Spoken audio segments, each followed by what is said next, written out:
Hello friends. आज हम एक बहुत इम्पोर्टेंट एडवाइजरी को डिस्कस करने वाले हैं जो कि जीएसटी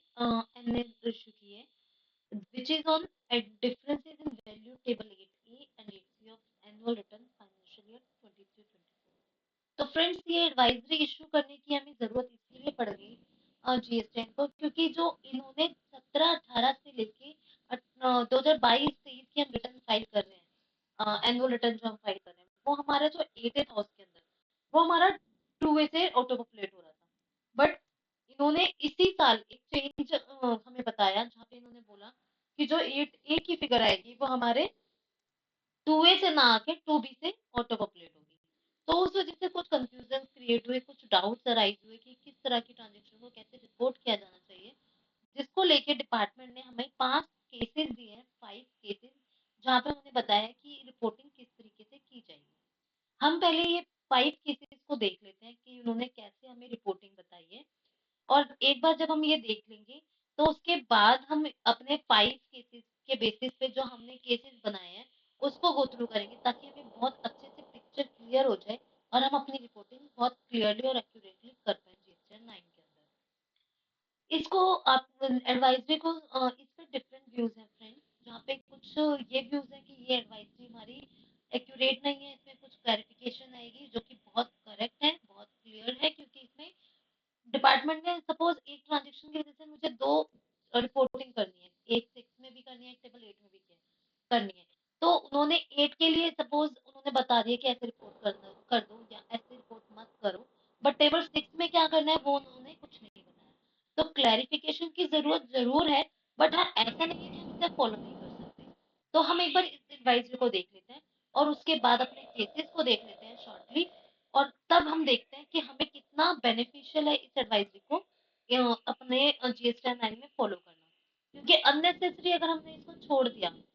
हमने इसको इग्नोर कर दिया, तो बहुत चांसेस है फ्रेंड्स कि वहां पे हमारे जीएसटी जो नोटिसेज इशू होते हैं वो कुछ सिस्टम बेस्ड नोटिसेज होते हैं। डिपार्टमेंट ने अपनी एडवाइजरी के बेसिस पर सेटिंग कर ली होगी, राइट, अपने सिस्टम में लगा लिया, अपने जो भी अपने उनके क्लॉजेस थे वो फिट कर लिए,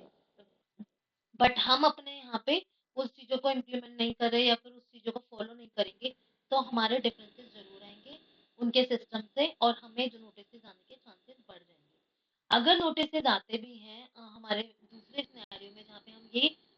एडवाइजरी फॉलो कर रहे हैं, तो हम डिपार्टमेंट को आसानी से कुछ हद तक हम बहुत आसानी से उनको निकल सकते हैं, क्योंकि ये एडवाइजरी डिपार्टमेंट को समझाकर या फिर उसकी रेफरेंस लेते हुए।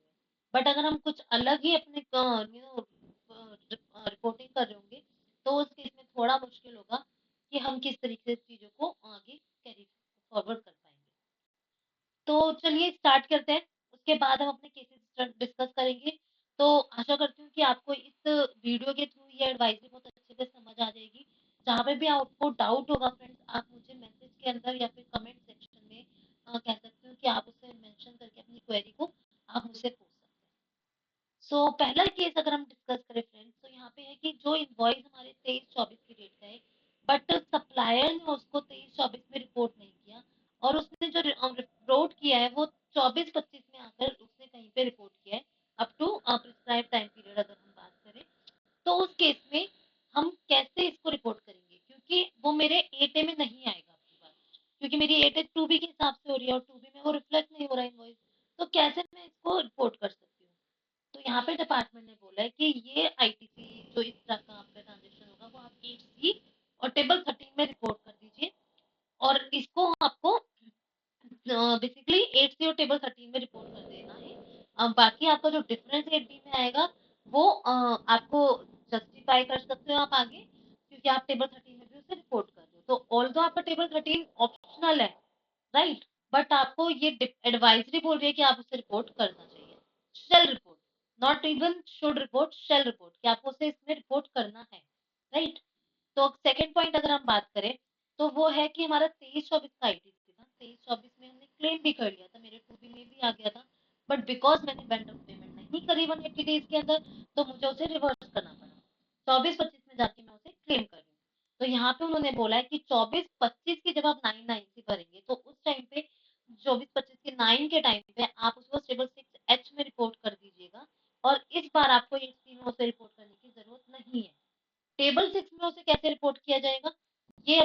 क्लैरिफाई नहीं किया है।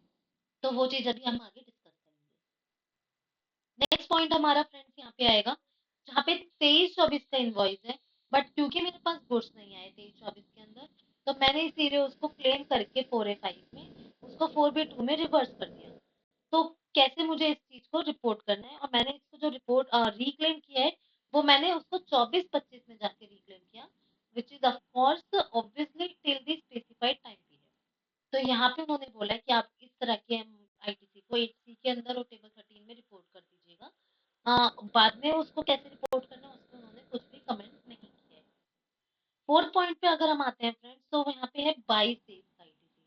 जहाँ पे उन्होंने बोला है कि 8A के अंदर वो लास्ट ईयर के अपीयर हो रहा था, क्योंकि वो 8A में जो लास्ट ईयर आ रहा था वो 2A के बेसिस पे आ रहा था,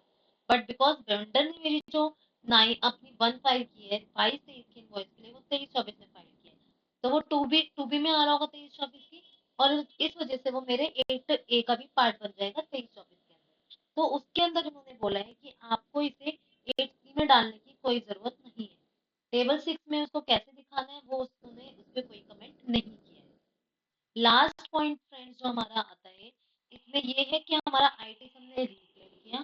क्लेम किया सॉरी, रिवर्स किया और फिर रिक्लेम कर लिया सेम फाइनेंशियल ईयर के अंदर। तो इसके अंदर उन्होंने बोला है कि आपको 6B या 6H में जैसे भी आपकी मर्जी आप उसे रिपोर्ट कर सकते हैं, आपको उसे टेबल 7 से हटाना होगा टेम्पररी रिवर्स के अमाउंट। तो यहाँ पर अगर मैं एक एग्जांपल से आपको समझाना चाहूंगी कि आपका 1 लाख का आईटीसी था किसी मंथ में, अप्रैल मंथ में सपोज, आपका कुछ भी बुक्स में नहीं था, तो आपने 1 लाख 4A5 में दिखाया, फिर रिवर्स कर दिया 4B2 में। अगले मंथ में आपका ये 1 लाख में से 80,000 का अमाउंट बुक्स में आ गया, तो आपने 80,000 का 4A में डाल दिया, 4D1 में डाल दिया, सीबी के अंदर, राइट। फिर अगले साल अगले महीने आपका 20,000 का आईटीसी फिर से आपके बुक्स में आ गया, तो आपने 20,000 भी 4A में डाल दिया और 4D1 में डाल दिया 20,000। तो इस तरीके से जब आपका 4A टोटल करेंगे पूरे साल का, वो हो जाएगा 2 लाख रुपए, और 4B2 हमारा 1 लाख रुपीज, नेट आईटीसी आपका 1 लाख रुपीज हो जाएगा। टेबल 6A जो आएगा 3B9 के अंदर, वो आएगा table 4A of GST 3B, तो टेबल 6 से मेरा आ जाएगा 2 लाख रुपए, टेबल 7 में मेरा आ जाएगा 4B2 से 1 लाख रुपए। तो इन्होंने यहाँ पे बोला है कि आप जो ये 1 लाख रुपए है ना जो आपने क्लेम किया, रिवर्स किया, फिर रिक्लेम कर दिया, तो उसको आप दोनों जगह से हटा दीजिए, 6 से भी और 7 से भी। अब जो आपका रह गया 6 के अंदर, वो रह गया 1 लाख रुपए का, जो कि आपका नेट आईटीसी है, जो कि आपका करेक्ट आईटीसी है, उसको आप अपना 6B में दिखा सकते हैं, 6H में भी दिखा सकते हैं, क्योंकि आपका 6B और 6H दोनों एक्सक्लूसिव है दोनों, तो आप कहीं पे भी दिखा सकते हैं। तो ये सजेस्टेड है कि आप उसे 6B में ही दिखाइए। तो ये सारे 5 केसेस हमने डिस्कस कर लिए हैं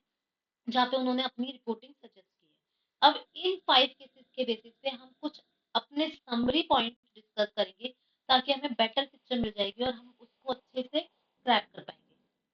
यहाँ पे हमने कुछ केसेस बनाए हैं, जहाँ पे फर्स्ट केस है हमारा, जहाँ पे आईटीसी हमारे 22-23 को पर्टेन करते हैं। इसके अंदर हमारे 4 केसेस अराइज हो रहे हैं। पहला है जहाँ पे अकाउंटिंग हमारी 22-23 में हुई है, टू बी में वो हमारे 22-23 में आया है, 3B में मैंने उसे 23-24 में क्लेम किया है, यानी कि 2B में वो 22-23 में आ गया, अकाउंटिंग भी कर ली, बट कुछ रीजन की वजह से मैंने उसे छोड़ दिया है, मिस हो गया, गलती हो गई, मैंने उसे 23-24 में जाके क्लेम किया 3B में। तो यहाँ पे बिकॉज मेरे लास्ट ईयर की 2B में ही आ गया था, मुझे इसे 6H में दिखा देना है, राइट। नेक्स्ट पॉइंट है हमारा, जहाँ पे मेरी अकाउंटिंग हुई है 22-23 में, 2B में 23-24 में आया है, 3B में भी मैंने 22-23 में कर लिया, क्लेम कर लिया, यानी कि 2B में 23-24 में आया, 3B में मैंने 22-23 में क्लेम कर लिया। तो ये केस होना नहीं चाहिए, इसलिए मैंने इसे नॉट एप्लीकेबल लिख के, अगर ऐसा केस है तो फिर आपको ही देखना कि कैसे आप उसको क्लेम कर चुके थे, तो वो चीज गलत हो जाएगी। नेक्स्ट है हमारा, जहाँ पे हमने अकाउंटिंग 22-23 में कर लिया है, 2B में वो 23-24 में आया और क्लेम भी मैंने 23-24 में कर लिया है। तो यानी कि यहाँ पे मेरे, क्योंकि 2B में भी रिफ्लेक्ट वो 23-24 में हुआ है, तो उस जगह हमें उसे टेबल 6B में दिखाना चाहिए, दिखा सकते हैं, 6H में भी दिखा सकते हैं, बट हम यहाँ पे बोल रहे हैं कि आप 6B में भी दिखा सकते हैं। नेक्स्ट केस हमारा है कि 23-24 में हमने अकाउंट किया, 2B में वो 22-23 में आया, 3B के अंदर वो 23-24 में आया, क्लेम किया, यानी कि अकाउंटिंग की 23-24 में, 2B में 22-23 में आ गया, और 3B में भी हमने 23-24 में क्लेम गया, एक तरह से रिक्लेम वाला ऑप्शन, जहाँ पे सर्कुलर 170 की वजह से हम उसे टू बी में जब हमारा रिफ्लेक्ट हुआ होगा, हमने उसे टेम्पररी वर्क में करके छोड़ दिया होगा और अगले साल हम उसे क्लेम कर रहे हैं, तो उस केस में हमें उसे टेबल 6H में दिखाना है। अगर हम 23-24 की बात करें तो यहाँ पे हमारे टोटल 5 केसेज है। फर्स्ट केस है जहाँ पे हमने 23-24 में अकाउंट किया, 23-24 में हमारे टू बी में आया, 23-24 में ही हमने क्लेम कर लिया, तो उसे 6B में दिखा देंगे, कोई दिक्कत नहीं है। जहाँ पे हमारा 23-24 में हमने अकाउंट किया, 23-24 में रिफ्लेक्ट किया, बट 24-25 में हमने उसे क्लेम किया उसको हमें यहाँ पे 8C के अंदर और टेबल 13 में दिखाना है। नेक्स्ट ईयर में जब हम जाएंगे 24-25 के अंदर, हम उसे 6H में दिखाएंगे। नेक्स्ट केस है हमारा फ्रेंड्स की, जहाँ पे हमने अकाउंटिंग की है वो 23-24 में की है, टू बी में रिफ्लेक्ट हुआ है 24-25 में, और 3B में हमने उसे क्लेम किया 24-25 में।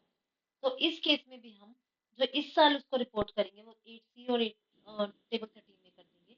अगले साल वो 6B में रिपोर्ट कर सकते हैं। नेक्स्ट केस है हमारा, जहाँ पे हमने 23-24 में अकाउंट खोल किया, टू बी में 24-25 में आया और हमने 23-24 में कर दिया, तो ये भी हमारा सेकंड केस की तरह है, जहाँ पे हमने बोला कि ये चीज पॉसिबल नहीं है, तो हम ये चीज पे कोई कमेंट नहीं कर रहे हैं, नॉट एप्लीकेबल है। नेक्स्ट और लास्ट केस हमारा, जहाँ पे हमने 24-25 में अकाउंटिंग की, 23-24 में वो टू बी में आ चुका था, 24-25 में हमने उसे क्लेम कर लिया, तो उस बार की यानी कि 9 में जब हम 23-24 की 9 भरेंगे,